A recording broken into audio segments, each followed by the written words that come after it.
ಪರಪ್ಪನಗ್ರಹಾರ ಜೈಲಿನಲ್ಲಿ ಕೊಲೆ ಕೇಸ್ನ ಆರೋಪಿಯಾಗಿ ಶಿಕ್ಷೆ ಅನುಭವಿಸುತ್ತಿರುವ ದರ್ಶನ್ ಬಗ್ಗೆ ಶಾಕಿಂಗ್ ಸುದ್ದಿಯೊಂದು ಹೊರಬಿದ್ದಿದೆ. ಹಾಗಾದ್ರೆ ಏನಿದು ಸುದ್ದಿ ನೋಡೋಣ ಬನ್ನಿ. ನಿನ್ನೆ ನಟ ದರ್ಶನ್ ಅವರು ನ್ಯಾಯಾಧೀಶರ ಮುಂದೆ ನನಗೆ ಸ್ವಲ್ಪ ವಿಷ ಕೊಡಿ, ನನಗೆ ಇಲ್ಲಿ ಬದುಕಲು ಆಗುತ್ತಿಲ್ಲ ಎಂದು ವಿಡಿಯೋ ಕಾನ್ಫರೆನ್ಸ್ ವಿಚಾರಣೆ ವೇಳೆ ಕಣ್ಣೀರಿಟ್ಟಿದ್ದರು. ಅದರ ಬೆನ್ನಲ್ಲೇ ದರ್ಶನ್ ಅವರ ಆತ್ಮಹತ್ಯೆ ಬಗ್ಗೆ ಸುದ್ದಿಯೊಂದು ಹರಿದಾಡುತ್ತಿದೆ. ಹಾಗಾದ್ರೆ ಏನಿದು ಸುದ್ದಿ ನೋಡೋಣ ಬನ್ನಿ. ಡಿ ಬಾಸ್ ದರ್ಶನ್ ಅವರು ಜೈಲಿನಲ್ಲಿ ನರಕಯಾತನೆ ಅನುಭವಿಸುತ್ತಿದ್ದಾರೆ. ನಟ ದರ್ಶನ್ ಅವರು ನೀಡಿರುವ ಹೇಳಿಕೆ ಗಮನಿಸಿದರೆ ಅವರ ಪ್ರಾಣಕ್ಕೆ ಅಪಾಯ ಇರಬಹುದು. ನಟ ದರ್ಶನ್ ಅವರಿಗೆ ಸೂಕ್ತ ಮನೋರೋಗ ಚಿಕಿತ್ಸೆ ಅಗತ್ಯವಿದೆ ಎಂದು ಮೈಸೂರಿನ ಮನೋರೋಗ ತಜ್ಞ ಡಾಕ್ಟರ್ ಅಭಿಜಿತ್ ಹಾನಗೂಡು ಹೇಳಿದ್ದಾರೆ. ಈ ರೀತಿ ಹೇಳುವವರು ಆತ್ಮಹತ್ಯೆಗೆ ಯತ್ನಿಸಬಹುದು. ಈ ರೀತಿ ಮಾತನಾಡುವವರ ಮನಸ್ಥಿತಿ ತುಂಬಾನೇ ಸೂಕ್ಷ್ಮವಾಗಿರುತ್ತೆ.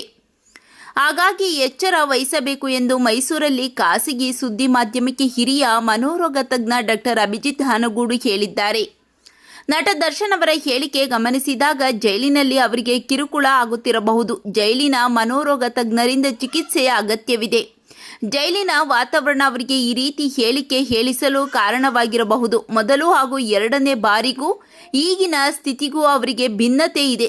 ದರ್ಶನ್ ವಿಷ ಕೊಡಿ ಎಂದಿರುವುದರಿಂದ ಬೇಲ್ ಸಿಗುತ್ತೆ, ರಿಲ್ಯಾಕ್ಸ್ ಸಿಗುತ್ತೆ ಅಂತಲ್ಲ. ಅವರಿಗೆ ಜೈಲಿನೊಳಗೆ ಒಂದಷ್ಟು ಪ್ರತ್ಯೇಕ ಚಿಕಿತ್ಸೆ ಅವಕಾಶ ಸಿಗಬಹುದು ಎಂದು ಮನೋರೋಗ ತಜ್ಞ ಡಾಕ್ಟರ್ ಅಭಿಜಿತ್ ಹಾನಗೂಡು ಹೇಳಿದ್ದಾರೆ. ಇದೀಗ ಡಾಕ್ಟರ್ ಹೇಳಿಕೆ ಕೇಳಿ ಫ್ಯಾನ್ಸ್ ಶಾಕ್ ಆಗಿದ್ದಾರೆ. ಅಷ್ಟೇ ಅಲ್ಲದೆ ಹಲವಾರು ಜನ ಅಭಿಮಾನಿಗಳು ದರ್ಶನ್ ಬೇಗ ಬರಲಿ ಅಂತ ದೇವರಿಗೆ ಪೂಜೆ ಮಾಡಿಸುತ್ತಿದ್ದಾರೆ. ಇನ್ನು ಕೆಲವರು ಸೋಷಿಯಲ್ ಮೀಡಿಯಾದಲ್ಲಿ ದರ್ಶನ್ ಜೊತೆಗಿನ ಫೋಟೋ ಹಂಚಿಕೊಂಡು ಬಾಸ್ ನೀವು ಬೇಗ ಬರ್ತೀರಾ, ನಿಮಗೆ ಏನೂ ಆಗಲ್ಲ ಅಂತ ಕಾಮೆಂಟ್ ಮಾಡುತ್ತಿದ್ದಾರೆ.